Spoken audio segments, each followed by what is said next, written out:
Michael Oliver is the most useless referee on the planet, and that may be saying something. Hey guys, welcome to the channel, welcome to another video. Today's video is going to centre around this man right here, Michael Oliver, Premier League referee, of course, who is again at the centre of another storm. This past weekend, the FA Cup has taken centre stage, and one of the games that was being presented to us was Crystal Palace taking on Millwall. Now, Palace went on to win that game and advance to the next stage of English football's biggest domestic cup competition, but the game was overshadowed by the injury suffered to one Jean-Philippe Mateta, who had his head basically taken off by one of the Millwall players. That resulted in a red card, but it wasn't until VAR's interference that that red card was given, and no one could believe that a red card wasn't given in real time until maybe you saw who was officiating the game, a certain Michael Oliver. Rather than send him off himself, he had to wait, or wanted to wait, for VAR's interference to confirm that yes, the Millwall player did deserve to be sent off. Straight red card, no arguments. It was about as much of a stonewall red card as you can see and you can give. And yet this man completely missed it. We're going to be talking about this controversial incident. We're going to be talking about other controversial incidents that Oliver has found himself to be in the centre of. But before we go any further and discussing all of that and much more, I would like to remind you all to please like the video and also subscribe if you are new. Both things will always and forever be greatly appreciated. Get involved in the comment section. Let me know your thoughts, your comments, opinions, predictions, feelings, whatever you want to call it, that I'm sure will make for great and interesting reading down below. So please do get involved and use and abuse that comment section, people, and talk to me on all of this. Would be greatly appreciated and would love to know what you guys have to say on this topic of interest. And without further ado, we'll get on to the video ourselves. We'll talk Michael Oliver and the red card and the injury suffered to Jean-Philippe Mateta of Crystal Palace.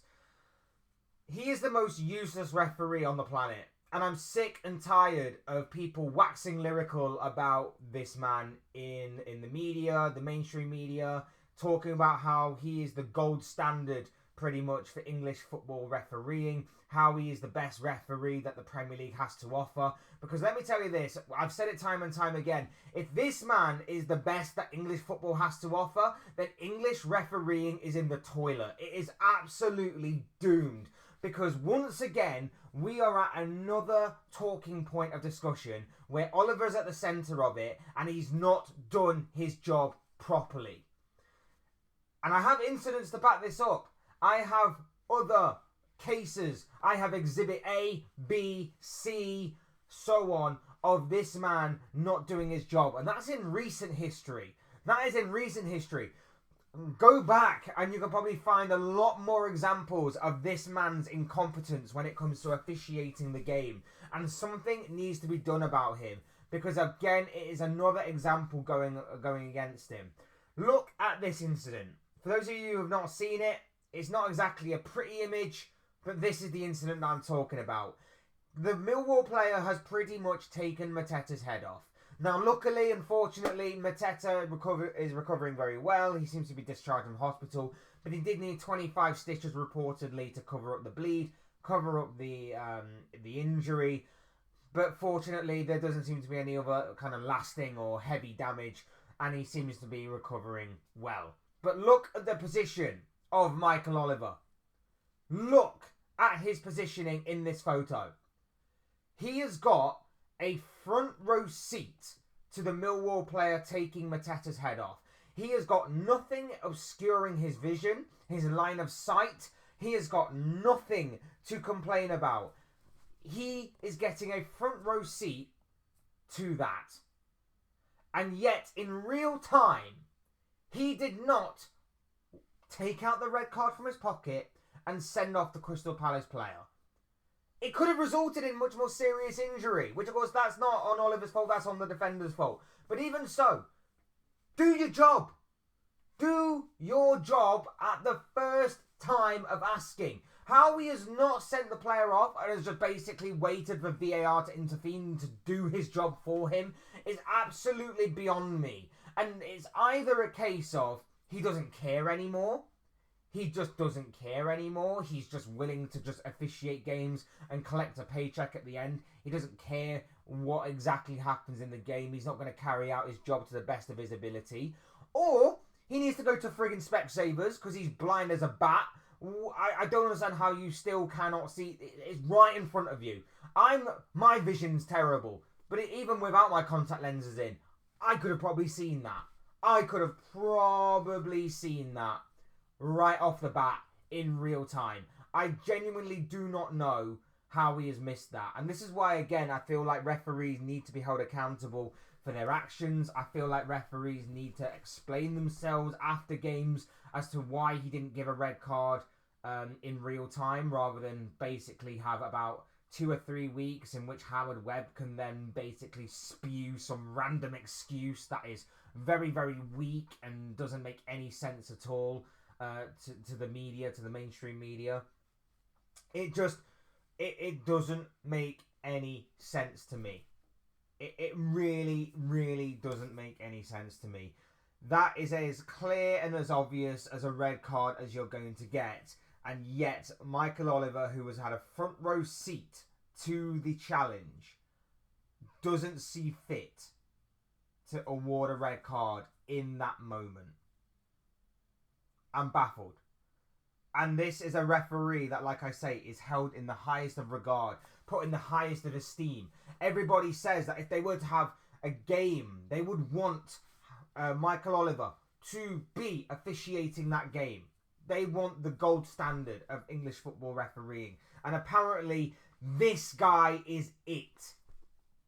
I'm calling BS. I'm calling that to be rubbish. I'm calling that to be an absolutely pathetic answer. And I don't understand why this man is protected.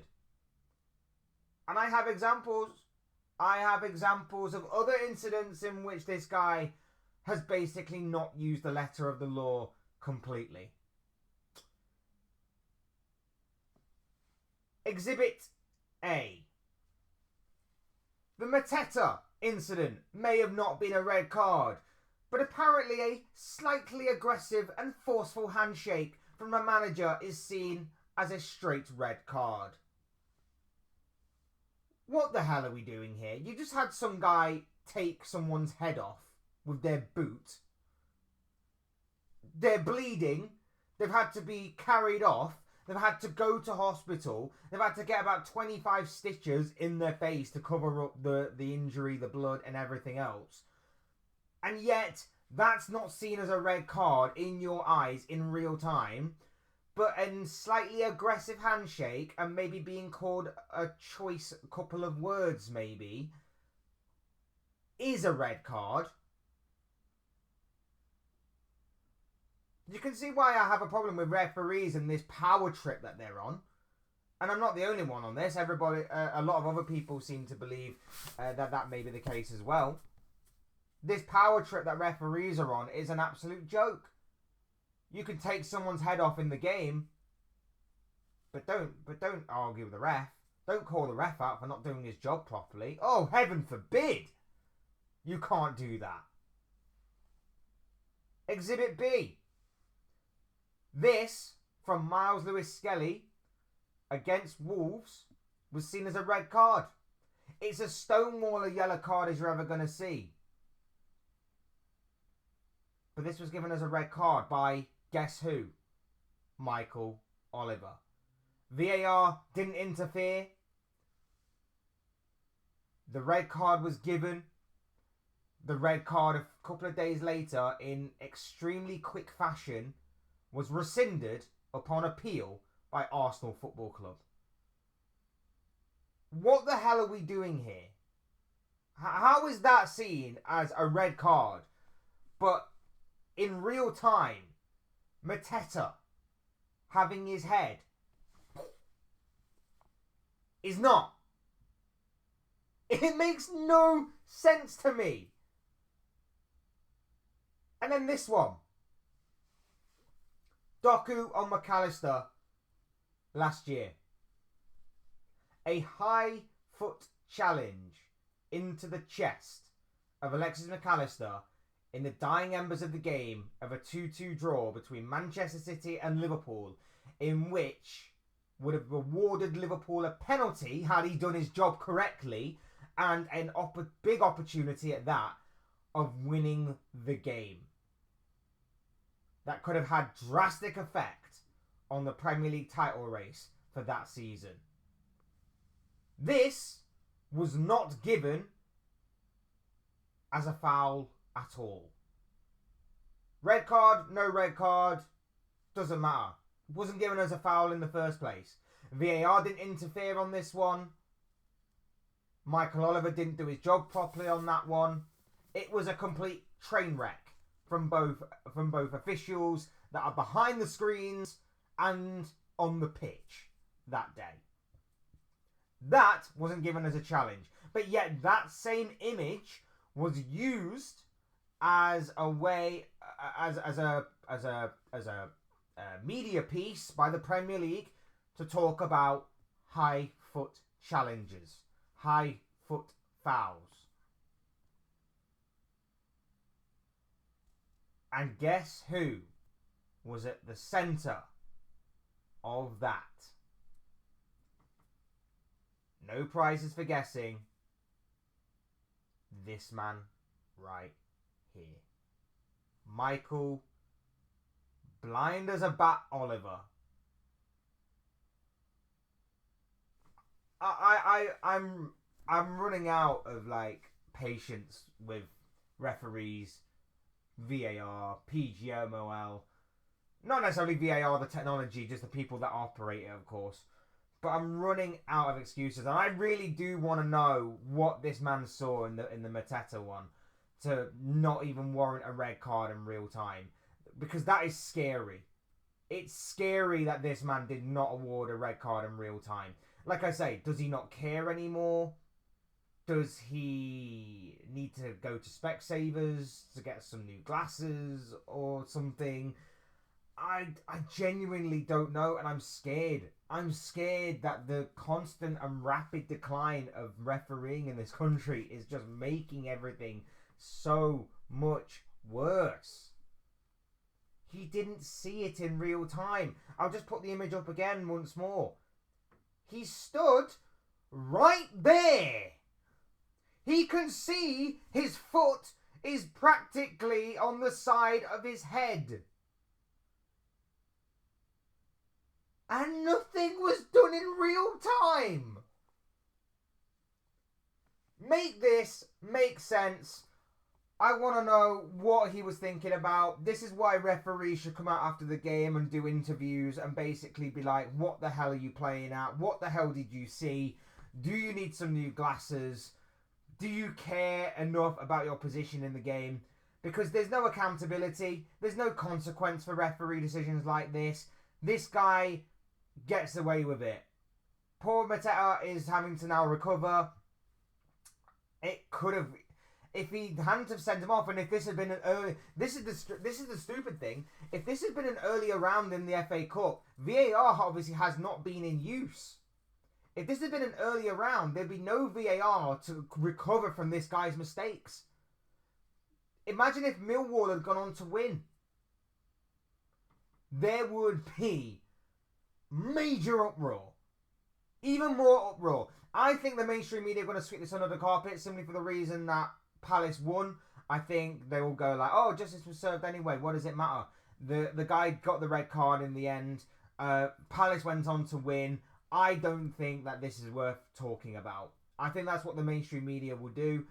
And especially because it's Palace. If this had been maybe United, Liverpool, Arsenal, we probably would be talking about this a lot more. But because it's Palace against Millwall, I think that this will be swept under the carpet, which is extremely wrong in my opinion. And I hate it and I don't like it in the slightest.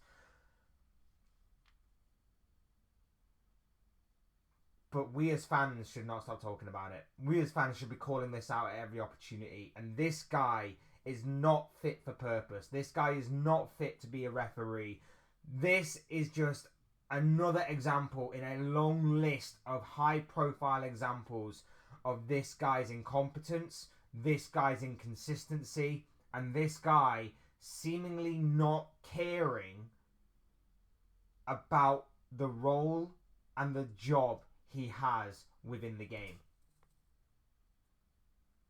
It's a joke. It's ridiculous. Something needs to be done about this. There needs to be accountability and consequences for these referees' actions. But the longer that Howard Webb continues to bail out his referees, the longer that Howard Webb and the PGMOL constantly make up excuses for these referees in order to bail them out, even slightly, with the weakest and most pathetic of excuses, change is not going to happen to the officials in this game. Our officials are going to get worse. They're not going to get better. And we're going to be left with a game that has extremely high standards in terms of skill, in terms of flair, in terms of quality on and off the ball, in terms of all the aesthetics of watching football and the entertainment value of football. But when it comes to our matchday officials, when it comes to our referees, the people that are using VAR, and of course the people higher in the PGMOL, we're screwed. We're screwed on that level, unfortunately. Something needs to be done. We need to call this out, and we need the mainstream media to start talking about these kind of things a lot more, even when they don't affect the usual Big Six clubs. It's just what needs to be done. Look, those are just the thoughts, comments, opinions, predictions, feelings, whatever you want to call it, of this guy. I want to know what you guys think. What do you make of anything that I talked about in this video in regards to Michael Oliver, the foul on Mateta yesterday, the other fouls that I talked about from Lewis Skelly, from Jeremy Doku, even the handshake from Arnie Slot. Let me know what you guys think and feel about all of those incidents and much more, with this man, Michael Oliver, being at the centre of it all. Your thoughts, comments, opinions, predictions, feelings, whatever you want to call it, will make for great and interesting reading, I'm sure, down below. Please do get involved. Otherwise, hit the like button on the way out if you enjoyed the video. Subscribe if you are new or want to see more content like this. Both things will always and forever be greatly appreciated. And as always, thank you all so much for watching and listening. Thank you all for your either continued or brand new support to the channel. It's very much appreciated. Will never be taken for granted. You guys are absolutely awesome. So thank you all for the support that you are showing. It really does mean a great deal to me. I've been Fletch. This has been another Fletch Talks video, and I'll soon speak to you all again soon in another video or live stream or whatever it may be. Cheers, guys. Thanks for watching. Take care. Enjoy the rest of your day, and I'll speak to you all again very, very soon.